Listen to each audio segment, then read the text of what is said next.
పేరు గంట సత్యమ్మ, మాది రాంపూర్ విలేజ్. నేను సర్పంచ్గా పోటీ చేస్తున్నా.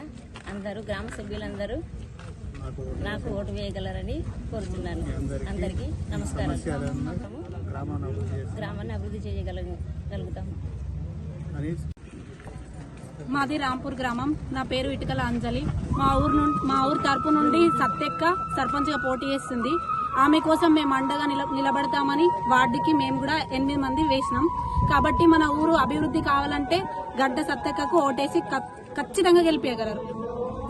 అక్కని కూడా గెలిపేయండి. గంట సత్యక్కకే మన ఓటు. రాంపూర్ గ్రామ సర్పంచ్గా గంట సత్యమ్మ. ఈ గ్రామం అభివృద్ధి కార్యక్రమంలో భాగంగా ఈ పోటీ చేయడం జరిగింది.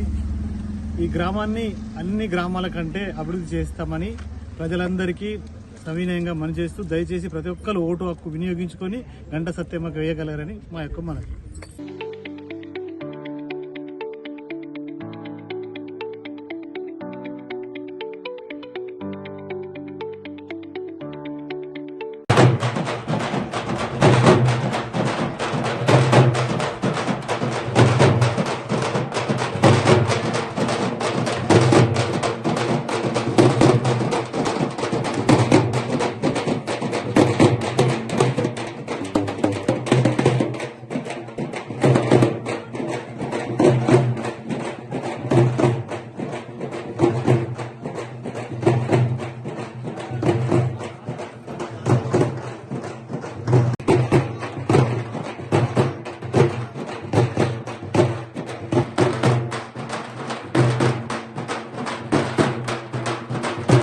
ఇసాపల్లి గ్రామ సర్పంచ్ అభ్యర్థిగా నా సతీమణి విట్టం వనితా జీవన్ గారిని నామినేషన్ వేయడం జరిగింది.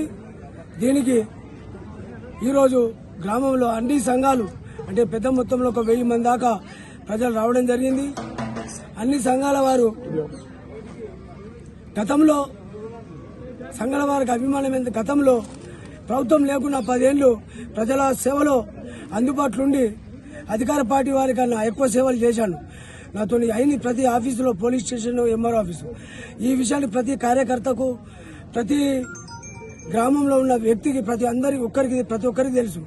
కావున మా ఇసపల్లి వెంకటేశ్వర స్వామి ఆలయము మాకు గట్టి నమ్మకము.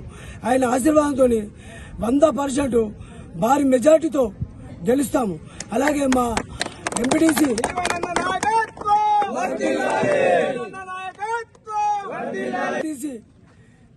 ఉమ్మెడ లలిత మహేష్ గారు నాకు సహకారంగా నా కోసము ఆయన త్యాగం చేసి నా కోసము గెలిపించడానికి ముందుకొచ్చి సభ్యత్వ నామినేషన్ వేయడానికి ఉన్నా అని నా కోసం వెనుకాడి ఒకసారి అవకాశం ఇవ్వమని చెప్పడం జరిగింది. నా కోసం ఆయన సభ్యత్వాన్ని విరమించుకొని నాకు సపోర్ట్గా నాకు ముందుండి గెలిపిస్తున్నాడని ప్రజల ముందు తెలియజేస్తాను. అలాగే మా కార్యకర్తలు, కాంగ్రెస్ పార్టీ మా ప్రెసిడెంట్ సంతోష్, మా కార్యకర్తలు, మా కులస్తులు, అన్ని కులస్తులు, మా కులస్తులు ప్రతి కులస్తులు అంటే కులం అనేది లేదు నాకు. ప్రతి కులము పద్మశాలి అంటే నా కులము. అన్ని కులస్తులు పద్మశాలి, కాపు, మాది, మాల, తర్వాత దళితులు, కుమ్మరి, కమ్మరి అన్ని కులస్తులు అట్లా కుల భేదం లేకుండా అన్ని కులస్తులు, అన్ని కుల సంఘాలు ఫుల్ మెజార్టీగా నాకు మద్దతు తెలిపి ఈరోజు 1000 మంది దాకా రావడం జరిగింది. 100% వెంకటేశ్వర స్వామి గారి అనుగ్రహంతో సర్పంచ్ గెలుస్తా అని ప్రజల ముందు తెలియజేసి మీడియాకు ఇచ్చినందుకు మీడియా వారికి మన ప్రజలందరికీ నా వెంబట వచ్చినందుకు కృతజ్ఞతలు.